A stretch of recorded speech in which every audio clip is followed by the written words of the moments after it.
Good afternoon, everyone. Welcome back to my channel. My name is Heather Shanice. Hope you guys are having a wonderful day. It's very lovely outside. I thought I'd just jump on here and go through the fragrances that I wore throughout the week with you all. And if that's something that you're interested in, please stay tuned and don't forget to like, comment, and subscribe. First runner-up is my scent of the day that I have on today is Guidance. This is the OG, the Eau de Parfum. Today, it's about maybe 72 degrees out here. The sun is shining very bright out here in Delaware. But I just thought that because it's one of my nostalgic scents for me, I haven't smelled it in a while. So I just thought maybe I'll jump on here. And after I got out of the shower, I was like, you know what? Let me throw it on. So I love it. That's just my thing. I'm trying to see if it's actually something that's going to be befitting for this season. But anyway, some of the notes are you have pear, you have hazelnut, sandalwood, rose, vanilla, saffron, frankincense, osmanthus, ambergris, akigala wood, jasmine, and labdanum. So I chose this because one of the theme for this week of the fragrances that I had on was longevity. Because I work in a prison system, sometimes I can't retouch a fragrance or what have you. So I was like, let me go through my collection here and see what I can use throughout the week that's going to last me, whether it's an 8-hour shift or a 16-hour shift at times. But yes, that's my scent of the day, Amouage Guidance. So on Monday, I had a scent that I had in my collection for a while. And for some odd reason, it was just sitting there. It's a very pretty bottle. And I kept looking at the bottle and I was like, you know what? I don't really know if I really want to wear this scent because I know some of the scents from this fragrance house are heavy hitters. They're very loud. But I do know they wear very well on the skin. They're long lasting and they project their real beast mode fragrances from this house. The scent I'm talking about here today is Xerjoff Accento. See this pretty bottle. This is actually one of the newer bottles. The older bottles have the velvet material on it. So I looked up, got a newer bottle. This was a tester and they sent me this one with the cap and everything on it. So I thought this was going to be a little bit too much or too heavy for the weather that we've been having here in Delaware. But for some reason, the weather that we've been having been fluctuating. It's actually going from 70 all the way up to 80s, 90 degrees. And then after that, it kind of just dies down or what have you. But anyway, getting back to the fragrance. This is a beautiful, gorgeous pineapple iris scent to me. It lasts on my skin, I want to say about a good 8 to 9 hours, not to mention about 10 hours plus on my clothing. I did not know because actually, and this was my first wear of this and I've had this for a while. Oh my God. Bees. Did you not see that? I'm not editing that out. Was that a bee? I don't know what it was, but it scared the hell out of me. Anyway, back to the scent. But yeah, so yes, top notes are pineapple, hyacinth. Oh my God, I'm tongue tied. Top notes of pineapple, hyacinth, mid notes of iris, pink, pepper, jasmine, base notes of musk, amber, vetiver, vanilla, and patchouli. It's something about this fragrance house, guys. I promise you. It can be an aquatic scent. It can be a heavy hitter like this. But every fragrance that I've had from the House of Xerjoff has outperformed, I guess I want to say outperformed anything that you can think of. It has outperformed itself. I smell this on my clothing before I do laundry for the next few days on that one. So on Tuesday, I decided to go with Teriaq. Only because I have Labelle, but everyone says this. I think this is a dupe for Jean-Paul Gaultier's Labelle. And if I'm wrong, please correct me. Give me a comment down below. But this is a powdery pear vanilla scent to me. And this lasted me all day long as well on my shift. Like I said, I tried to have fragrances that's going to outperform my work shift only because, like I said, I can't leave the prison and go home and retouch. I actually don't prefer to retouch fragrances. I like them to just do their job and have longevity. So at the end of the day, when I'm sitting there, and I would like to smell myself sometimes, but I also want to make sure that I have something that's going to be with me for the long haul. But anyway, Teriaq has top notes of caramel, bitter almond, apricot, pink pepper, mid notes of honey, rhubarb, white flowers, rose, base notes of leather, vanilla, musk, labdanum, and vetiver. Now, from my understanding, this is a dupe, they said, from Jean-Paul Gaultier Labelle. And I'm just going to read the scent notes from La Belle because they're a little bit more simplistic than this one is. La Belle has top notes of pear, bergamot, floral notes, leather as the mid notes. And the base notes is vanilla, vetiver, amber, and musk. Listen, Teriaq is really good to me in my nose. I believe the perfumer here is Quentin Biche. He does fragrances right. To me, if he has any fragrances he's putting out on the market, I definitely want it. So, ironically, and I just looked this up because I had no idea. So apparently Quentin Biche is also the nose behind Teriaq along with Sonia Constant. So they collaborated together to make this fragrance. So this is a very well blended fragrance to me. I haven't smelled the intense version. I would love to get my nose on that one, but I haven't seen that one. This one I picked up at my local Burlington here in Delaware.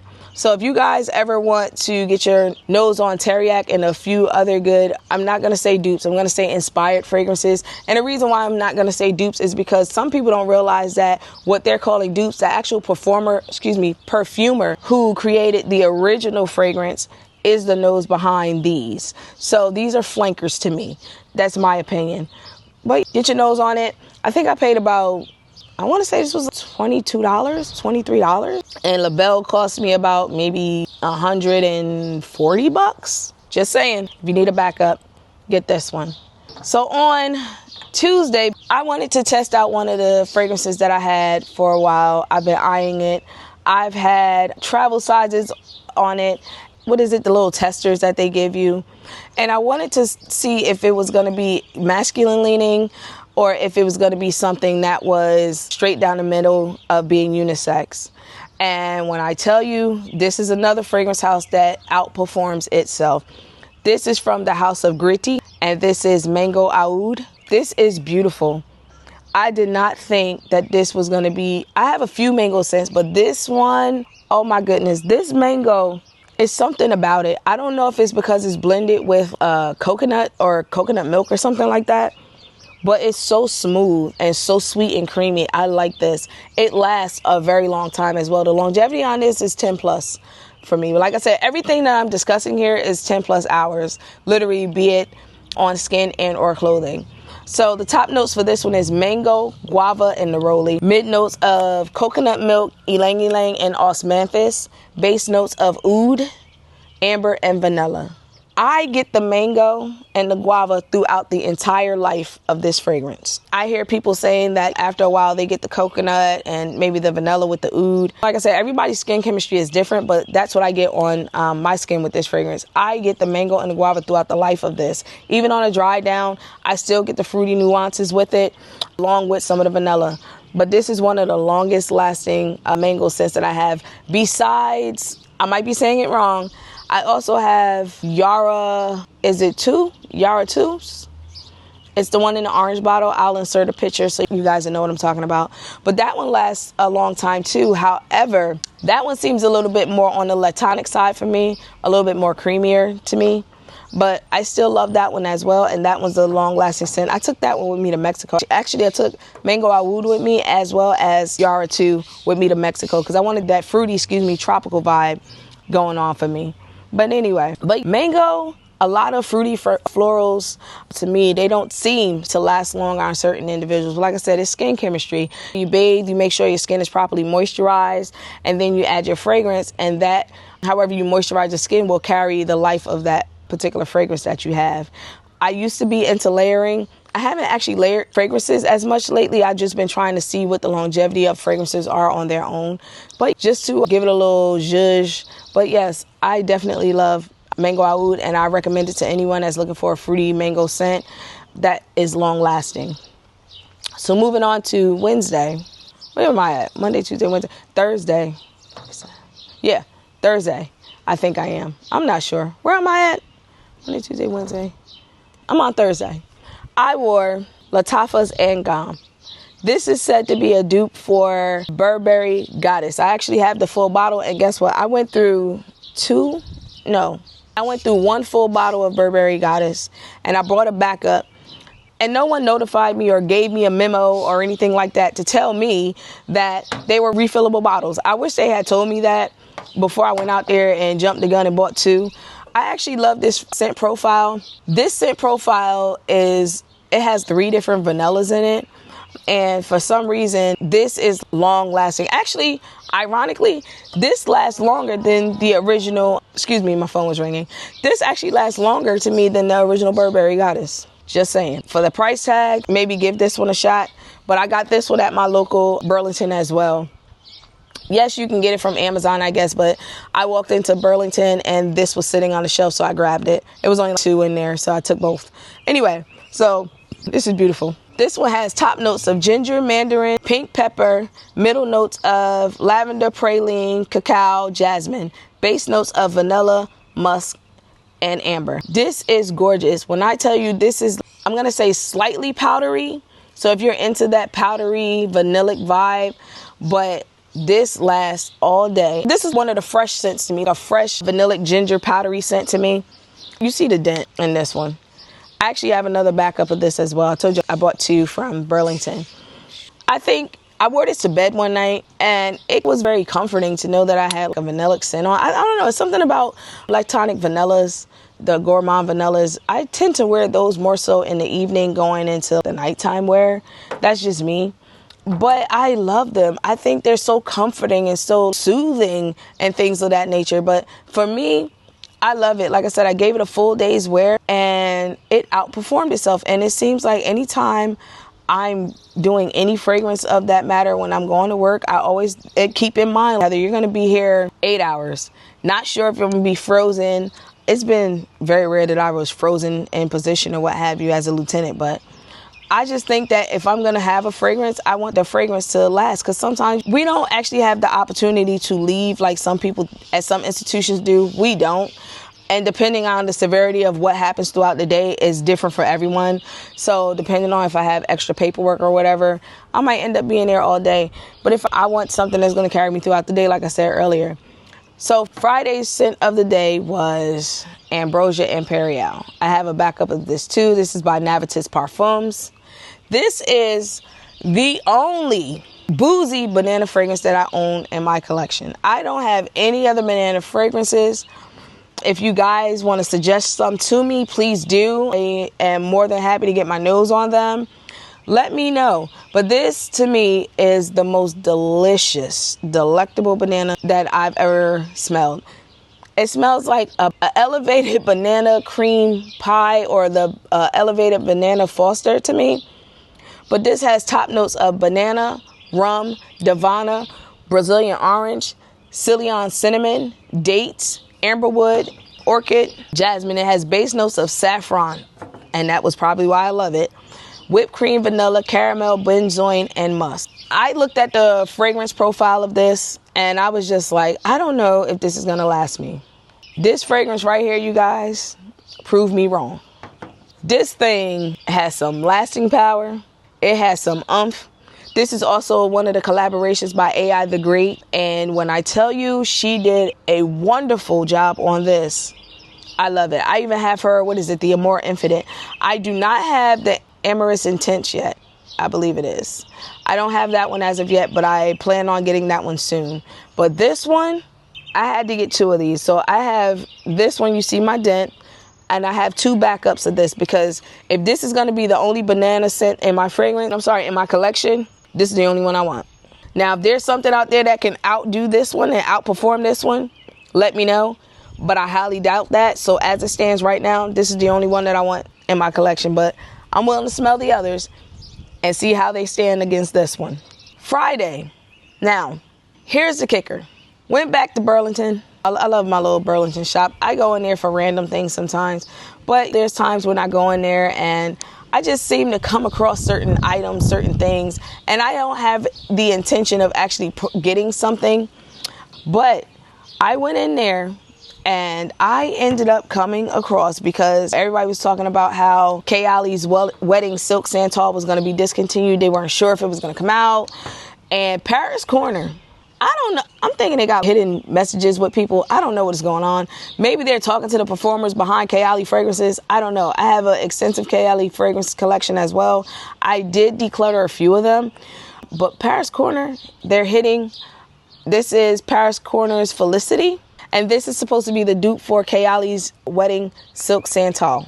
Listen, I had a sample of Kayali's Wedding Silk Santal because when I jumped on Huda Beauty's website, for some reason, it froze on me. And then after that, the listing disappeared and it was sold out and I hadn't seen it since. And that was going on, maybe a year or two. And we hadn't seen it. And then I came across, you can see I don't know if you can see the dent in there. I came across this in Burlington, and let me tell you something. That sample that I had compared to this is spot on. So somebody's talking to somebody in their fragrance lab. I don't know who it is, but when I tell you, I have this one, which is Felicity. I have the Khair Fusion, I think it is. I promise you, somebody in there is getting it right. Paris Corner has yet to miss when it comes to Kayali fragrances. I don't know. Maybe it's just me. Maybe it's my nose. I don't know. If you guys feel different, let me know. But when I tell you this is spot on to me, it is. This only difference, it's spot on. But the only difference that stands out to me the most is the champagne note.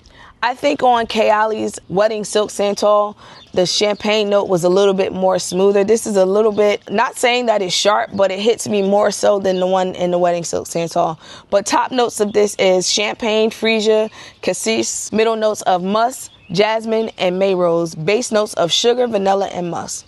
Listen, this is so beautiful. It's beautiful. I feel like if they ever was to really discontinue it, Wedding Silk Santal, this is the next best thing. Paris Corner hasn't yet to miss. That's just my opinion, you guys. I'm being honest with you here.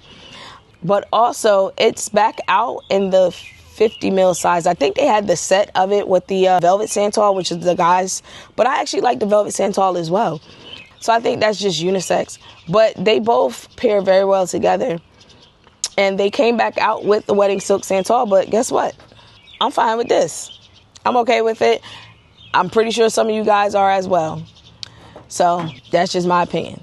So Sunday came around and it was a little bit brisk outside. And I was sitting there trying to figure out what did I want for my scent of the day. I prepare. My work day starts for me. I'm up at 6 and it ends at 3:30-ish, maybe 4, depending on what I'm there for. Maybe from 7:30-ish to midnight, depending on where I'm going, what I'm assigning, what I'm doing. But anyway, it was a little bit brisk outside. So I wanted to smell a little bit sweet. I wanted to have something that had this creamy, latonic feel, something that I have not used in quite a while. So I decided to go back to an old faithful house that I basically fell in love with. The house is also not blind buy worthy for me. Well, for me it is, because I'll blind buy something in a minute based off of the notes, and I have yet to have something miss.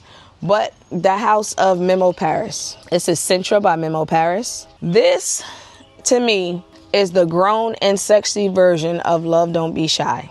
Not only is it the grown and sexy version of Love Don't Be Shy, it actually performs as the grown and sexy Love Don't Be Shy. Love Don't Be Shy, I've heard complaints of it lasting about maybe a couple of hours or so, maybe 3-4 hours. People have to retouch. Nothing against the House of Killian. I have a couple of bangers by Killian. What is it? Moonlight in Heaven. I also have Good Girl Gone Bad and Can't Stop Loving You. They last forever for me. They're, what is it? Sun-Kissed. I forget what it is, but it's Sun-Kissed something. But that lasts too. And I found out recently after looking at the notes that has Aoud or something in it that prolongs the longevity of that as well. But going back to Memo Paris. This is slightly green. However, the marshmallow note, I got a couple of compliments too from a couple of the other officers I work with every time I wear this, and the mango Aoud. Actually, all of my fragrances I get compliments on, but I actually choose them based off of the weather and how I'm feeling that day, so I'm not too overpowering for people. But the notes of this, top notes are, oh, it smells so good. Neroli, petitgrain, and red fruits and bergamot. Mid notes of orange blossom, milk, resins, jasmine, cinnamon, and rose. Base notes of marshmallow, Madagascar vanilla, caramel, musk, and cedar. Memo Paris, you did it with this one. I was smelling like a nice latonic marshmallow, orange blossom, sweet. You see my dent on this one. I have 2 of these as well. For some reason, I love Parfums de Marly's Oriana, but I feel like that one is a little bit juvenile, as well as the Love Don't Be Shy. I think that when it comes to orange blossom scents and marshmallow fragrances, they tend to lean a little bit on the sweeter side to me, which is why I fell in love with Memo Paris Sintra, because to me it's more of an elevated marshmallow, caramel fragrance. So this one outperformed both of those. Well, I'm sorry, it outperforms Love Don't Be Shy. Now, for me, I feel like the petitgrain note and the neroli is what makes it leans a little bit green. And that's fine. Most people might not like petitgrain, or their nose isn't trained to be used to it. However, for me, I'm comfortable with it because I don't get the petitgrain note on the opening as such. I get the red fruits, and then immediately it transitions into the orange blossom, the marshmallow, and the milk, and the caramel. So I get a nice creamy lactonic feel from this fragrance here. But I have two backups of this, because this, to me, you have to be careful with it. This is a fall winter scent to my nose. However, because it was such a cool day, I decided to give this a go. We are now into our, I guess, heading into summer, since we're going into June now. So you got to be careful when it comes to lactonic sweet fragrances like this. You don't want to have too much go on with your fragrances overpowering people that you're around. The fragrances I chose for this past week was due to the weather. I knew they were going to carry me. I knew that some were going to be creamy and lactonic, but I also knew that some of them were fruity and some of them had some sort of lactonicness notes. And what am I trying to say here? They have it all in common. They all have that creamy nuance to these. So I figured because it was a little bit cooler this past week, that was what I was going to be leaning towards. But those are my fragrances for the week, you guys. Please drop a comment down below. Let me know what your fragrances of the week were. Also, I have a standout fragrance for the week, and the reason why is because it actually surprised me performance-wise. It surprised me with compliments, and it was one that I hadn't reached for. I actually hadn't even sprayed it until this past week, and that standout of the week for me was Xerjoff's Accento. Is this a safe blind buy? Yes and no. If you are not a pineapple hyacinth lover with a little bit of rose, I would say get you a sample of it, get a decant of it, give it a day's wear, and go from there. Like I said, the House of Xerjoff and Casa Marati, they're heavy hitter fragrances all across the board. I don't think there's one that I've missed. Every last one of them has been spot on and has carried me throughout days and days on end. But again, don't forget, drop a comment below. Tell me what your standout fragrance was for the week. Don't forget to tune in to me. I'll try to upload another video, maybe 2 or 3 times a week. We're trying to get into the swing of things here, guys. So don't forget to like, comment, and subscribe. Have a beautiful day. Love you. Peace.